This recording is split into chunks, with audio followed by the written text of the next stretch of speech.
Paz de Cristo estejam com todos. Irmãos, hoje estamos aqui para fazer o novo estudo do Apocalipse 17. Antes, vamos agradecer e pedir a proteção do Senhor. Senhor, meu Deus, Pai eterno, estamos aqui na Tua presença, Senhor, solicitando para que nos cubra com o Teu manto, para que abençoe a todos aqueles que aqui estão e que da minha boca e do meu pensamento não saia nada que o Senhor não esteja abençoando e que não seja da vontade do Senhor. Nos abra, Senhor, o coração e a mente para que possamos absorver a Tua mensagem e entendê-las conforme a Tua vontade. Amém. Irmãos, o estudo do capítulo 17, ele é muito importante, porque é o capítulo que está situado logo após o fechamento da Porta da Graça, que é esse fechamento no capítulo 16, estudado anteriormente com o pastor Wellington. Então, nós agora, nesse capítulo 17, estamos exatamente pós-fechamento a Porta da Graça. E aí é onde entra toda a tribulação, mas também é onde começa a vitória do Senhor perante o inimigo, né? Então, é a penúltima paralela, é a queda dos 5 inimigos. Quais são eles? O dragão, a besta que surge do mar, o anticristo, a besta que surge da terra, que é o falso profeta, a grande Babilônia, que é a grande meretriz, os sistemas mundiais, as religiões apostatadas e prostituídas, os selos pela bestas, os selados, pela besta, que são os ímpios. Então, nós vamos estar estudando isto hoje à noite. Então, esse estudo, nós temos que primeiro entender alguma coisa. Por exemplo, o Apocalipse, ele nasce primeiro no coração de Deus, né? Então, Deus entrega isto para Jesus. Jesus, pela sua vez, entrega ao anjo, que manda o anjo entregar a João, para que João possa transcrever e que possamos seguir, entender e ter uma esperança no futuro, né? Porque o Apocalipse é justamente a vitória de Deus, a vitória de Jesus sobre Satanás. Então, é isso que ele quer que a gente entenda, que é Jesus glorificado, que nós estamos estudando. Então, quem é este anjo que Jesus chama, entrega essa responsabilidade e manda dar a João? É o anjo Gabriel, o mesmo que entregou a visão a Daniel no Antigo Testamento. Logo, nós vamos ver que esse capítulo ele é dividido em 3 formas, em 3 etapas, na verdade. Do versículo 1 a 2, vamos ver a fala do profeta, né, que é João. Ali ele é o profeta. Do versículo 3 a 6 e também no versículo 18, vamos o quê? Estudar a explicação do simbolismo que João viu, que o anjo entregou a João. Então, é isso que nós vamos tentar entender aqui hoje. E o do versículo 7 a 17, vamos entender qual foi a explicação dada a João pelo anjo.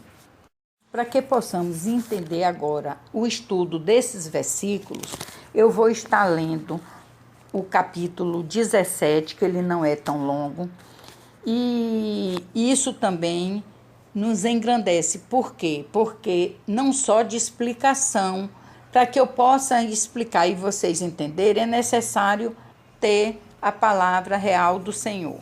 Então, a conquista da vitória é o final, né? Vamos lá. E veio um dos 7 anjos que tinha as 7 taças e falou comigo, dizendo-me: vem, mostrar-te-ei a condenação da grande prostituta, que está assentada sobre muitas águas, com a qual se prostituíram os reis da terra, e os que habitam na terra se embebedaram com o vinho da sua prostituição. E levando-me em espírito a um deserto, e vi uma mulher assentada sobre uma besta de cor escarlate, que estava cheia de nome de blasfemia, e tinha 7 cabeças e 10 chifres. E a mulher estava vestida de púrpura e de escarlata, adornada com ouro e pedras preciosas e pérolas, e tinha nas mãos um cálice de ouro cheio de abominações e da imundícia da sua prostituição.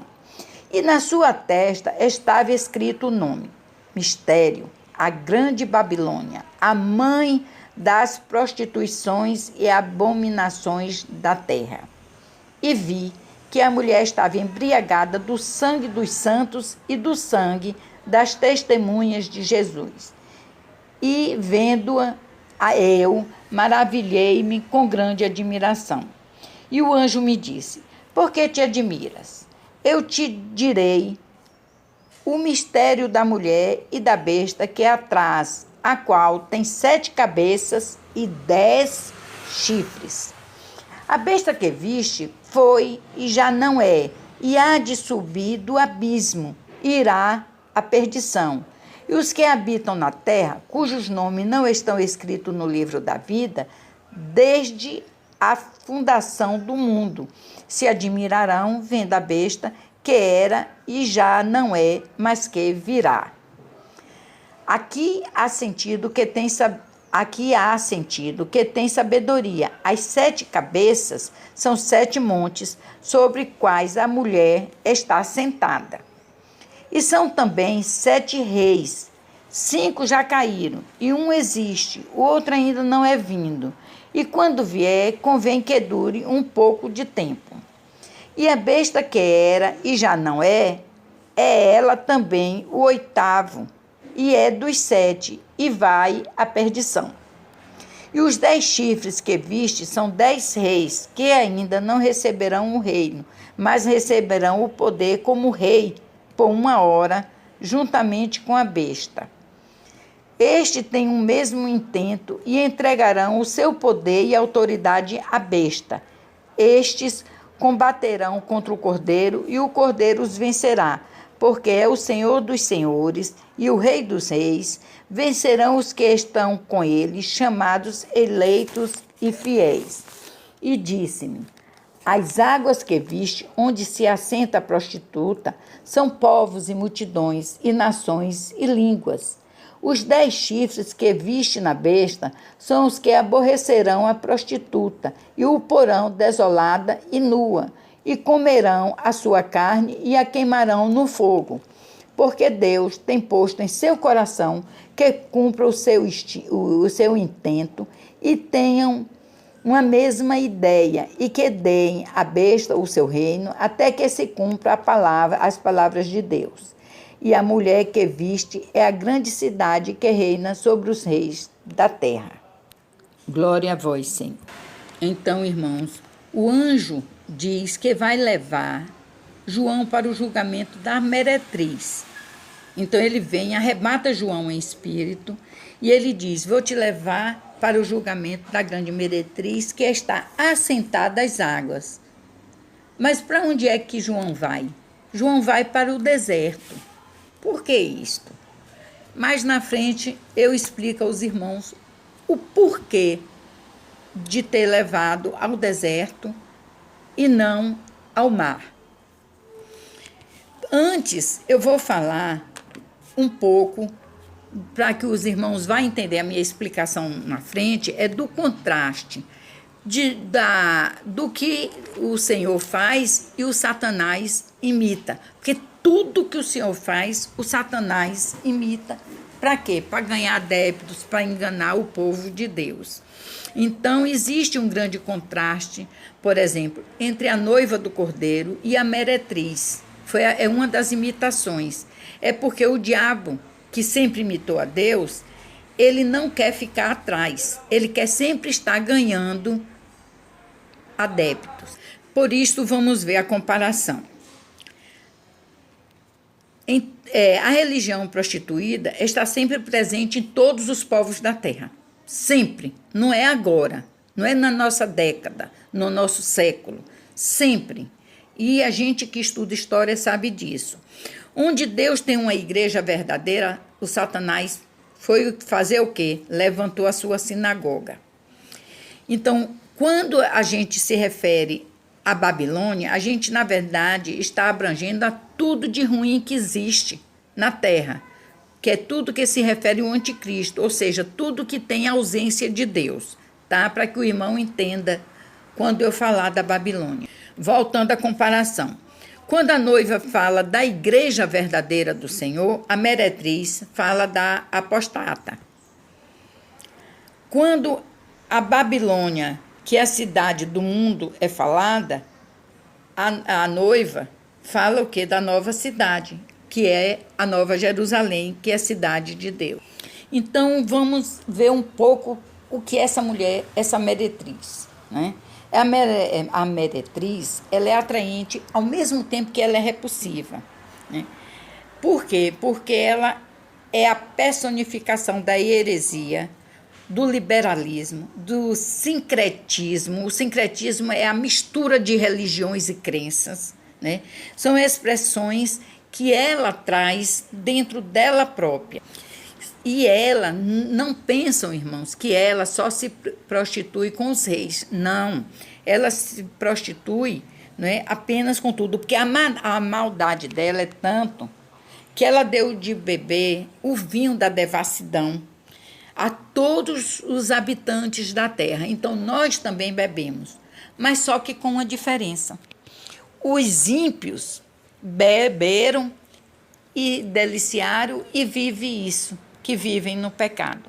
Aqueles que confessaram Jesus, aqueles que tentam buscar Jesus constantemente, nós, os cristãos, podemos nos libertar deste vinho.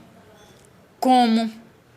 Buscando representar a semelhança de Jesus, buscando o amor, o perdão, a compreensão, enquanto que o que é que vem da meretriz, deste vinho da devassidão? Vem a vaidade, vem a usura, vem a fofocaria, a bebedice, enfim, todos os pecados que Deus abomina.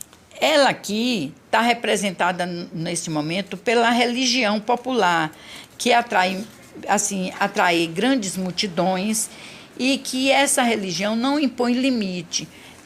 Por que ela atrai grandes multidões? Por vários motivos. Pela ostentação.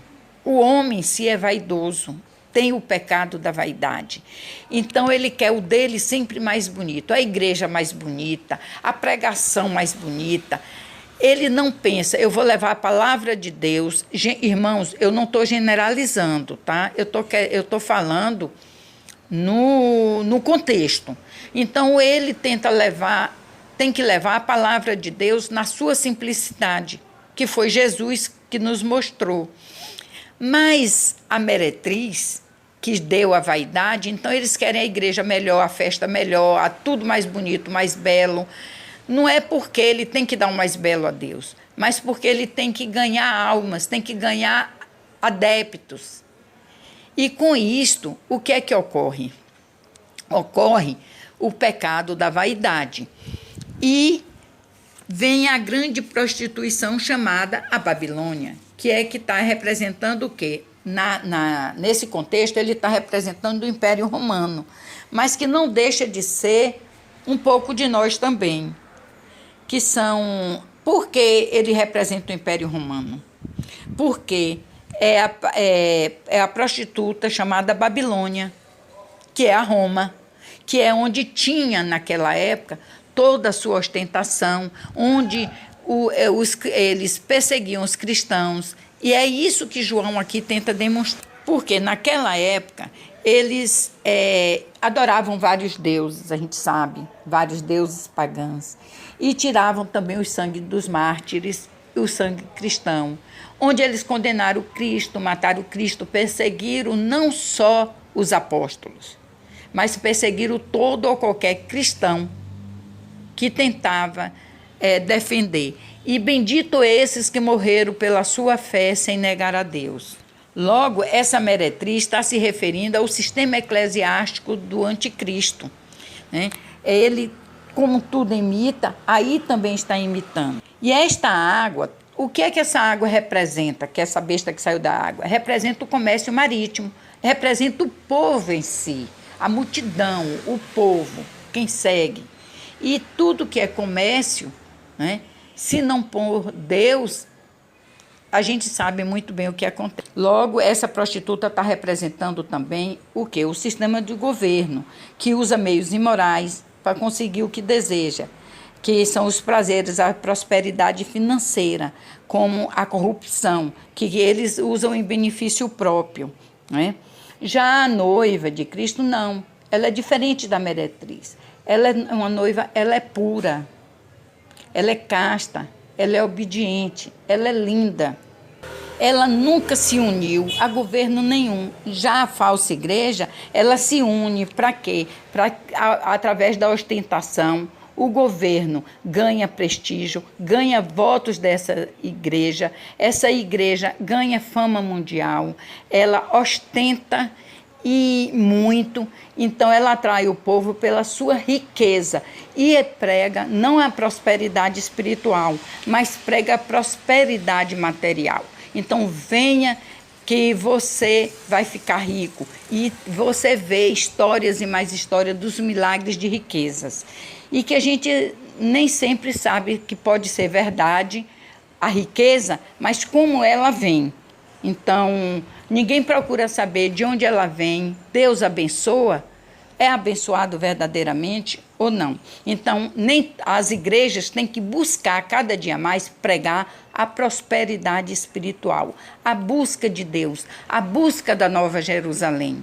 É isso que Jesus espera da gente, irmãos. Então, mais uma vez, eu resumo dizendo que a besta são os impérios e aqueles impérios que caíram, que eu vou falar ainda, os que virá e os que ainda não chegou, que quem é o que não chegou? É o anticristo.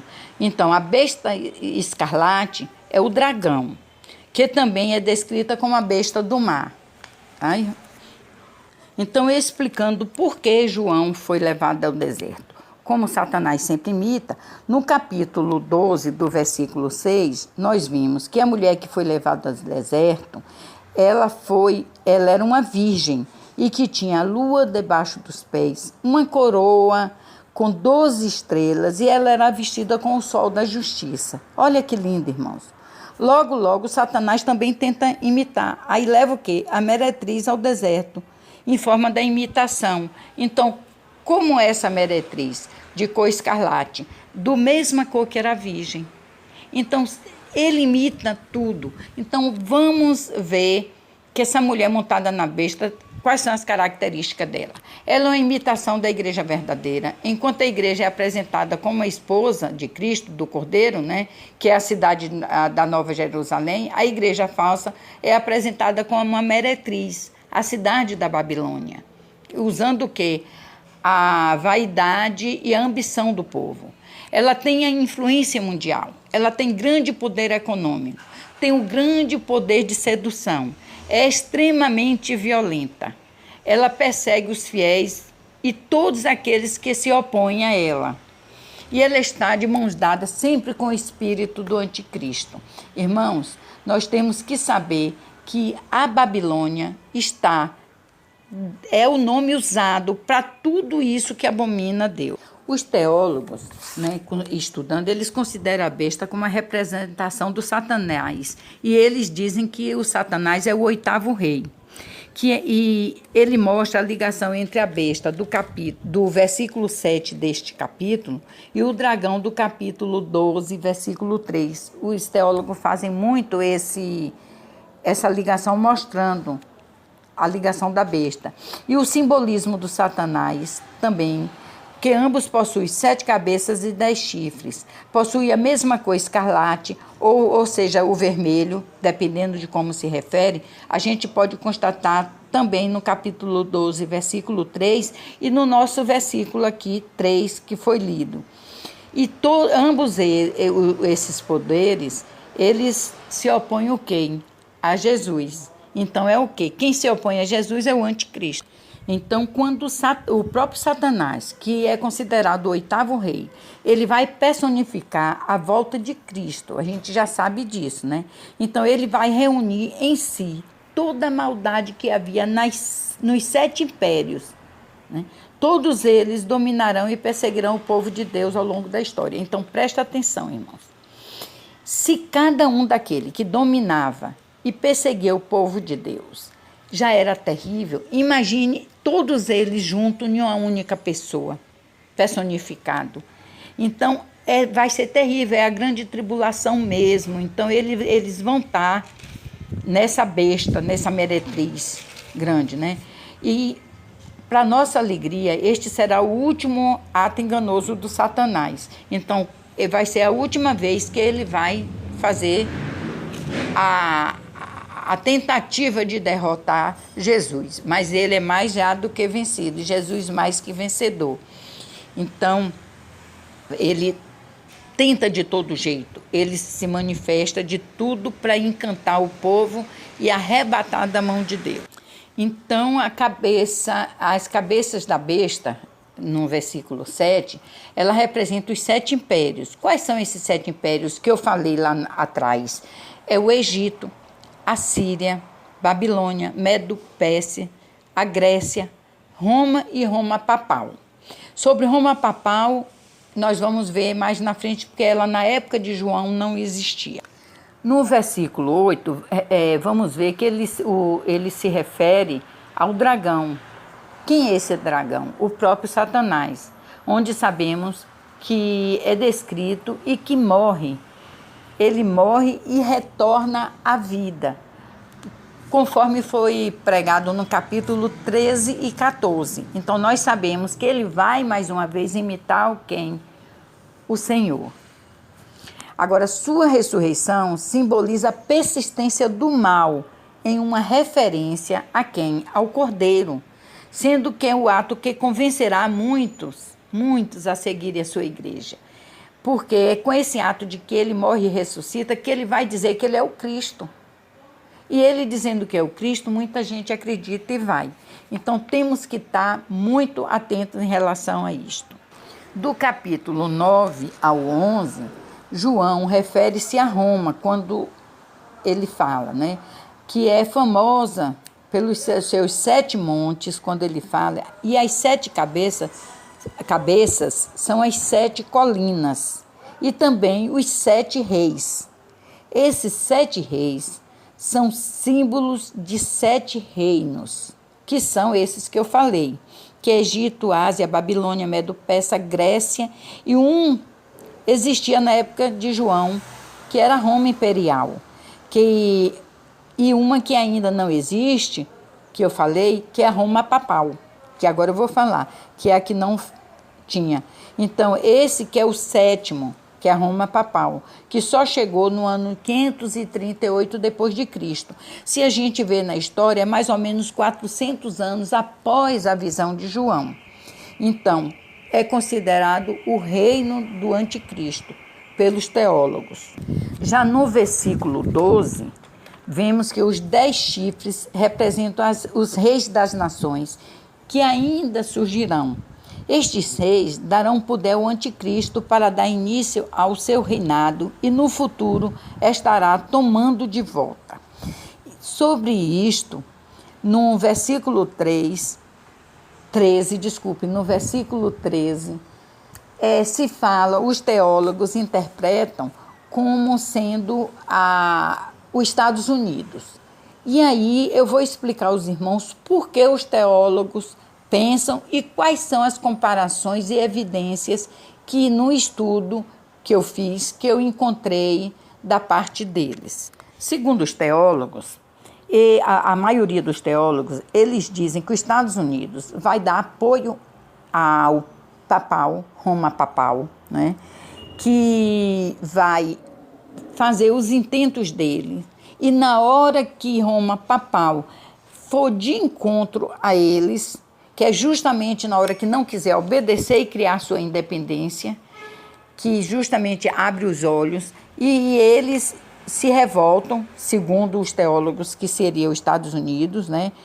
E reconhecerão que a mulher, a meretriz, que é considerada Roma Papal, está traindo, porque não está fazendo a sua vontade. Como eu falei, que eles são ferozes cruéis quando a pessoa é contra eles. Então eles lutam, o reino se divide, o reino do mal. E é um lutando contra o outro se tem uma guerra civil. Para quê? Para que, no caso aqui, não são palavras minhas, são palavras de teólogos, os Estados Unidos tomaria o poder de Roma papal. Né? Então, eles buscam os estudos através de algumas comparações. Quais são essas comparações? Ele compara a nota de $1, que eu vou explicar aqui quais são as semelhanças, e também eles explicam, através da nota de $1, essa semelhança com o quê? Com os impérios que caíram. Por quê? Porque diz que ele vai encarnar o quê? Os 7 impérios nele, na tribulação. Então, quando ele encarna os 7 poderes, é que ele toma o poder do anticristo, não é isso? Então, eu vou explicar desde a hora que for Desculpe, que me fugiu. Do dólar. É desde a hora que eles veem a frente e o verso do dólar em comparação ao que o capítulo 17 fala. Então, os Estados Unidos, com os 7 anteriores, têm uma íntima ligação. Na nota de $1 está escrito assim: em Deus nós confiamos. Né? Então, o que significa para os teólogos? Que o poder religioso aí surge como uma nova nação protestante. Então, os Estados Unidos mostra o poder religioso através de fazer o povo crer que é uma nação protestante. Segundo, tem uma pirâmide na frente, né, com 13 camadas, a pirâmide. Ela representa as 13 colônias, né, americanas, que no final que vem dar a independência aos Estados Unidos. Logo sabemos que pirâmide é o quê? Um símbolo que do Egito. E quem foi o Egito para os cristãos? Foi um povo que oprimiu o povo de Deus, prendeu, fez escravo. Então, é um povo anticristo. Aí lá tem o número 13. O que significa o número 13? 13 são as 13 pessoas na ceia. A ceia do Senhor foram 12 apóstolos, mais Jesus. Então foram 13 pessoas. O número de transformação e renascimento de Cristo foram 13. Os signos são 12, mais o Sol, 13. 13 são as colônias americanas. No rodapé das notas tem MD, CC, L, XX, VI, que em romano, que é 1776, que é o ano da independência da América. Então, olha a ligação. Já teve a ligação com o Egito, através da pirâmide, a ligação com os romanos, através do número romano. No outro lado da nota, nós temos uma águia de cabeça branca, na nota de $1. Que animal é esse? Se a gente for para a mitologia grega, a gente vai ver que a águia de cabeça branca é o pássaro de Zeus. Quem era Zeus? Zeus era o deus mitológico, era um deus grego. Então, olha a relação com a Grécia. Então, Egito, Roma e Grécia. No topo desta pirâmide tem um olho de Horus, né? Que era o deus solar, filho de Osíris. É aquele olho que tudo vê, que eu inocentemente já usei muito, comprei, achava lindo, que todos nós achamos lindo. Ah, não, é o olho de Deus, Deus que tudo vê. Mas quem é que usava esse olho que vê, que tudo vê? Era o deus Horus, que era filho, né? O deus solar, filho de Osíris. Então, o que acontece? Nós, sem querer, estamos trazendo objetos, sincronias de outras crenças para a nossa. Então, temos que abonar isso, irmãos. Temos que estar atento à sutileza do Satanás. Porque esse olho que tudo vê é uma crença dos costumes e credo dos medos e persas. Então, olha só, Egito, Roma, Grécia, Medos e Persas, né? E no topo da pirâmide tem a frase Anuit, eu não sei a pronúncia, mas como está escrito, Anuit Coeptis. Qual o significado dessa frase? Significa assim, ele sorriu às vossas realizações. Imagine, eles sorriu às vossas realizações. Ou seja, o Supremo, o Todo-Poderoso, todos se curvam e acham graça.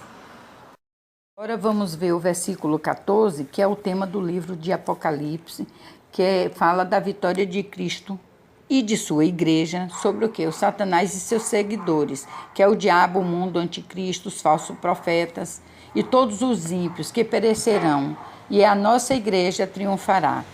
Então, Cristo foi sempre apresentado como vencedor.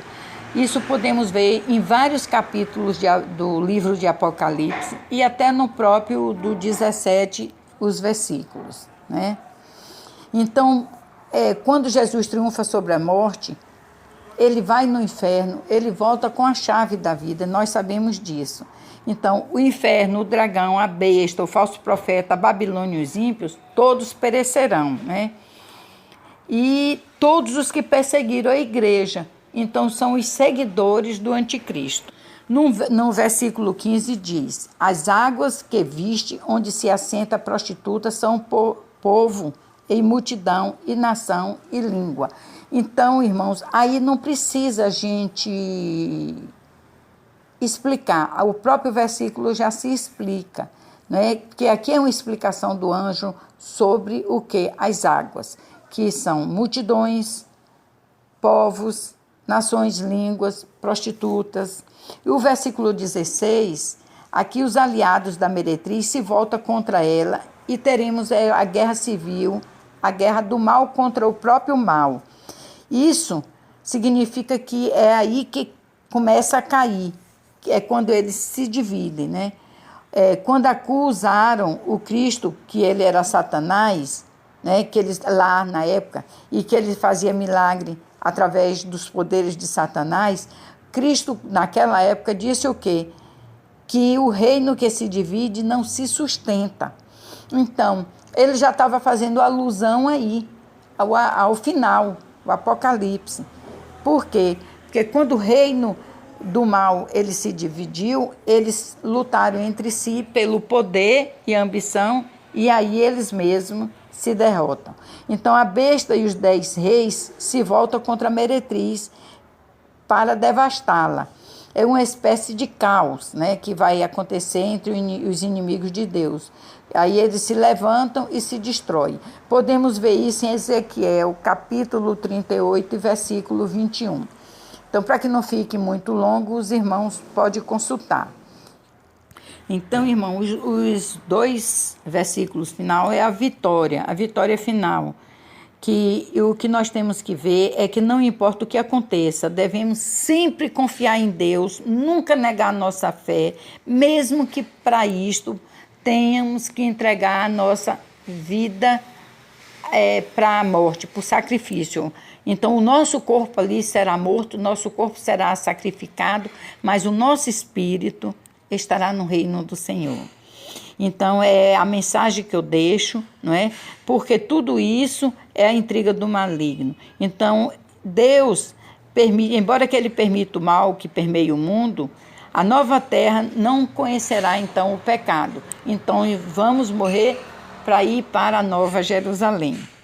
Tá? Então, este capítulo mostra a completa destruição da Babilônia, mostra o nome metafórico que João deu ao poder maligno mundial e é tudo que este representa. Então, quando a gente vê que a Babilônia, a meretriz, continua até hoje. São países, governo, povo, enfim, guerras. Então, tudo aquilo que tentar impedir o propósito de Deus, então sofrerá um final violento. Então, para mais informações, os irmãos busquem estudar, busquem ouvir outros estudos, outras pregações, vá ao livro, no capítulo Apocalipse, e Deus vai iluminar todos vocês com novos conhecimentos, novas interpretações. Que o Senhor esteja com todos. Agradecemos, ó Pai, a Tua presença, a Tua orientação e, sobretudo, o Teu amor por nós. Obrigada, irmãos, que a paz de Cristo esteja com todos.